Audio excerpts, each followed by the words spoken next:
결혼식 날 신우이는 제 웨딩드레스를 밟고 지나갔습니다. 그날 알았습니다. 이 결혼은 쉽지 않겠구나. 시어머니는 약과였어요. 진짜 지옥은 신우이가 만들더군요. 저는 올해 65살 결혼 생활 40년을 맞은 주부입니다. 오늘 이 이야기를 꺼내는 건 제 인생에서 가장 고통스러웠던 시간들을 털어놓고 싶어서입니다. 많은 분들이 시집살이 하면 시어머니를 떠올리시겠지만 제 경우는 달랐습니다. 신우이, 바로 남편의 여동생이었습니다.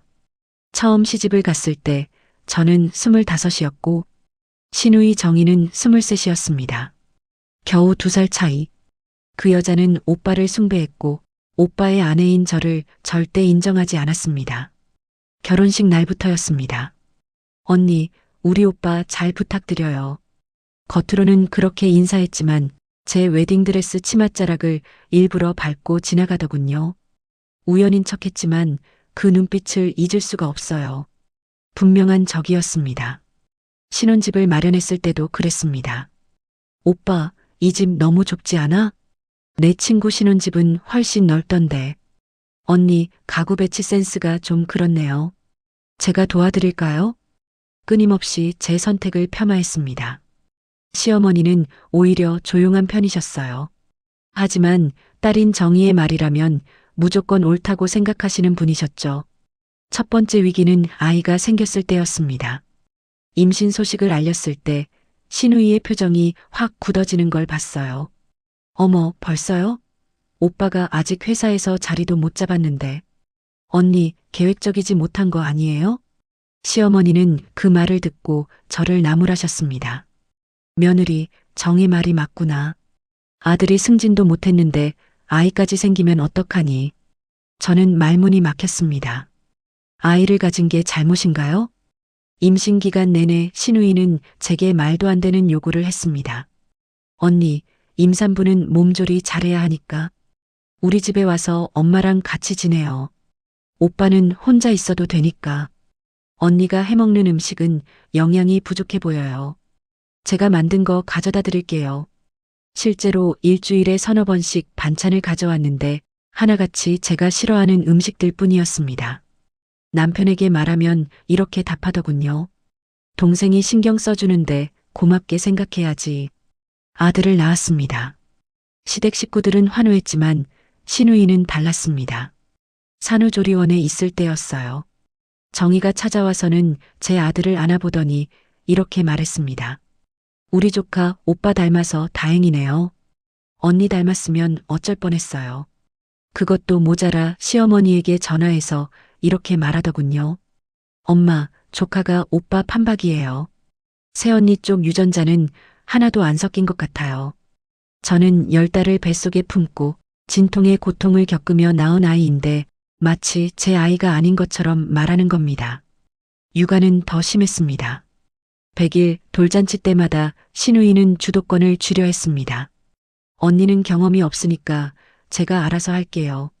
돌잔치 장소, 음식, 초대 손님 명단까지 전부 정희가 정했습니다.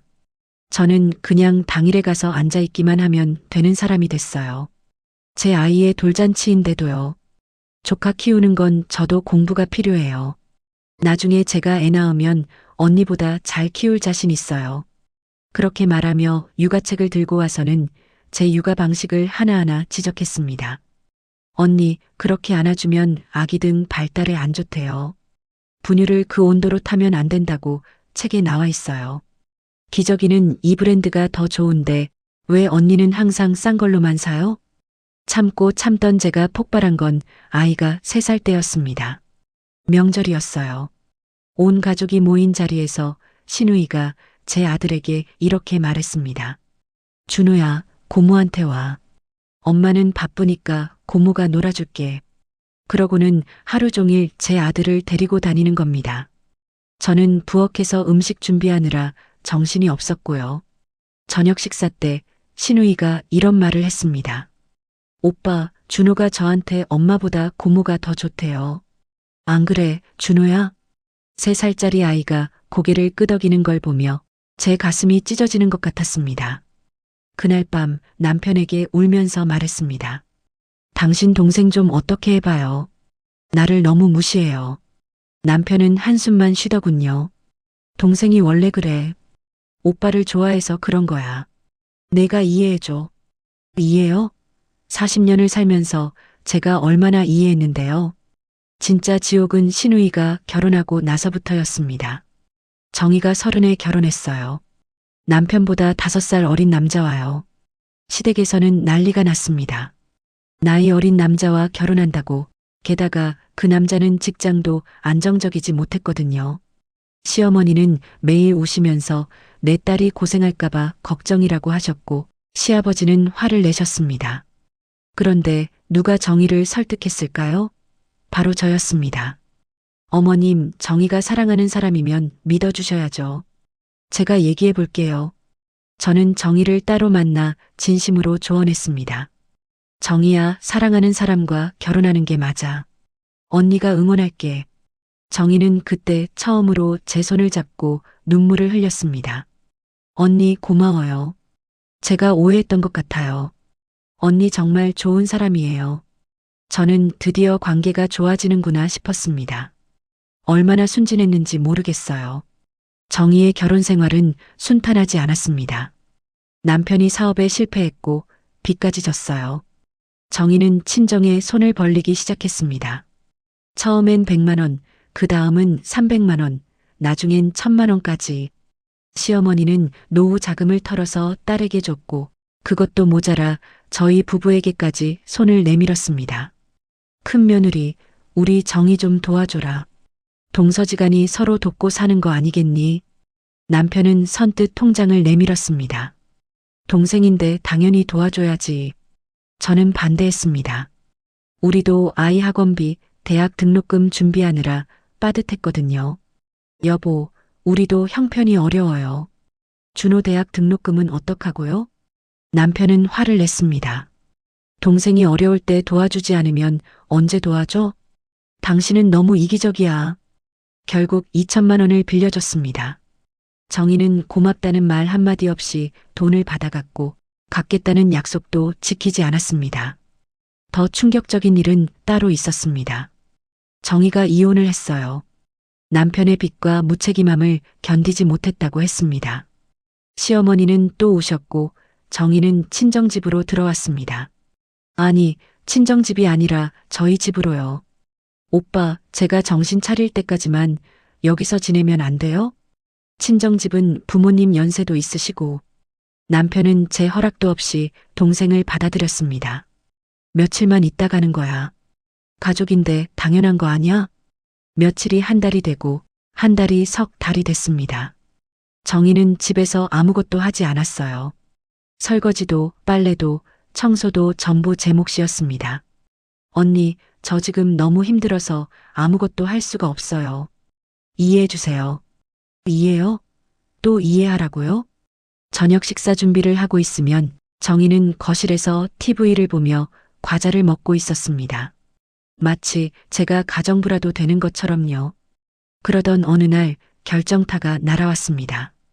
정희가 재혼을 한다는 겁니다. 그것도 괜찮은 남자를 만났다면서요. 언니, 이번엔 제대로 된 사람 만났어요. 대기업 과장님이에요. 저는 진심으로 축하해줬습니다. 정말 잘됐다. 이번엔 행복하게 살아. 그런데 정희가 결혼준비금이 필요하다는 겁니다. 언니, 제가 재혼하려면 예단이랑 예물도 준비해야 하고 혼수도 새로 장만해야 해요. 오빠한테 부탁하면 언니가 또 반대할 것 같아서 언니한테 직접 말씀드려요. 얼마나 필요한데? 3천만 원만 빌려주세요. 나중에 꼭 갚을게요. 저는 거절했습니다. 정희야, 미안하지만 우린 그런 돈 없어. 지난번에 빌려준 2천만 원도 아직 못 받았잖아. 정희의 얼굴이 차갑게 굳어졌습니다. 언니, 정말 그러실 거예요? 제가 언니한테 얼마나 신세를 졌다고 딱 한 번만 부탁하는 건데도. 신세? 내가 나한테 무슨 신세를 졌는지 몰라서 물어? 언니가 이 집에 시집 올 때 제가 얼마나 언니 편 들어줬는데요. 엄마가 언니 흉볼 때마다 제가 막았어요. 저는 어이가 없었습니다. 편을 들어줬다고요? 오히려 정의가 앞장서서 저를 괴롭혔는데요. 결국 남편과 큰 싸움을 했습니다. 정의가 남편에게 울면서 전화했던 거예요. 언니가 자기를 내쫓으려 한다고, 돈도 안 빌려준다고. 남편은 퇴근하자마자 저에게 소리쳤습니다. 동생 하나 제대로 챙기지 못해? 당신 그렇게 박정한 사람이었어? 여보, 정신 차려요. 우리 노후 자금도 생각해야죠. 노후? 동생이 죽고 못 사는데. 무슨 노후야? 내일 당장 돈 마련해. 저는 그날 처음으로 남편과 따로 잤습니다. 결혼 40년 만에 처음이었어요. 다음 날 아침 정희가 짐을 싸서 나가더군요. 언니, 저 더는 여기 못 있겠어요. 언니 눈치가 너무 보여서요. 오빠한테는 제가 따로 얘기할게요. 마치 제가 쫓아내기라도 한 것처럼 굴었습니다. 그날 저녁 시어머니에게 전화가 왔습니다. 큰 며느리, 도대체 정희한테 뭐라고 한 거야? 애가 울면서 나한테 전화했어. 40년 동안 우리 집 며느리로 있으면서 시누이 하나 못 챙겨? 그 일이 있고 나서 가족관계가 완전히 깨졌습니다. 시댁 식구들은 모두 저를 원망했고 남편과의 관계도 냉랭해졌습니다. 정희는 재혼을 했고 행복하게 잘 산다고 들었어요. 저희한테 빌린 돈 한 푼도 안 갚았습니다. 오히려 명절 때마다 이렇게 말하더군요. 언니, 그때 일은 제가 철이 없었어요. 근데 언니도 좀 그러셨죠? 형제간의 돈 문제를 그렇게 따지면 어떡해요. 저는 말을 잃었습니다. 시어머니는 돌아가시기 전에 이런 말씀을 하셨어요. 큰 며느리, 내가 죽고 나면 정희 좀 잘 챙겨줘. 내가 맏며느리잖니. 저는 대답하지 못했습니다. 지금 저는 65입니다. 남편과는 그럭저럭 지내고 있지만 예전 같은 사이는 아닙니다. 정희는 여전히 명절 때마다 나타나서 이런저런 요구를 하고 남편은 여전히 동생 편만 듭니다. 제 아들 준호는 결혼했어요. 며느리가 생겼죠. 며느리를 처음 만났을 때 정희가 이런 말을 하더군요. 조카 며느리, 우리 언니는 좀 까다로운 편이니까 조심해요. 제가 40년 넘게 봐서 잘 아는데 성격이 좀 그래요. 제 며느리 앞에서 저를 그렇게 말하는 겁니다. 저는 며느리에게 말했습니다. 우리 며느리 시누이 말 듣지 마. 나는 며느리 편이야.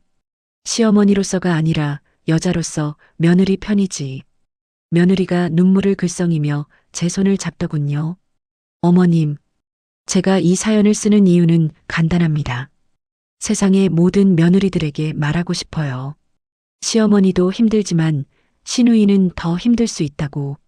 특히 오빠를 좋아하는 시누이는 평생을 당신의 적으로 삼을 거라고. 그리고 남편들에게도 말하고 싶습니다. 아내와 동생, 둘 다 소중하겠지만 평생을 함께할 사람은 아내라는 걸 잊지 말라고. 동생은 결국 시집가고 자기 가정을 꾸리고 자기 인생을 살아갑니다. 하지만 아내는 당신 곁에 남아서 당신의 늙은 모습까지 함께합니다. 저는 40년을 참았습니다. 이제는 말할 수 있어요. 시누이, 정희. 당신은 내 인생에서 시어머니보다 더 큰 고통이었습니다. 하지만 나는 이겼어요. 당신이 그토록 사랑했던 오빠 옆에 여전히 내가 있으니까요. 당신이 그토록 무시했던 내 아들이 이제는 훌륭한 아버지가 됐으니까요. 그리고 나는 당신처럼 살지 않을 거예요. 내 며느리에게는 절대로 좋은 시어머니가 될 겁니다. 여러분의 사연도 들려주세요. 저만 이런 고통을 겪은 건 아니겠죠? 댓글로 여러분의 이야기를 나눠주세요. 우리 함께 이겨냅시다.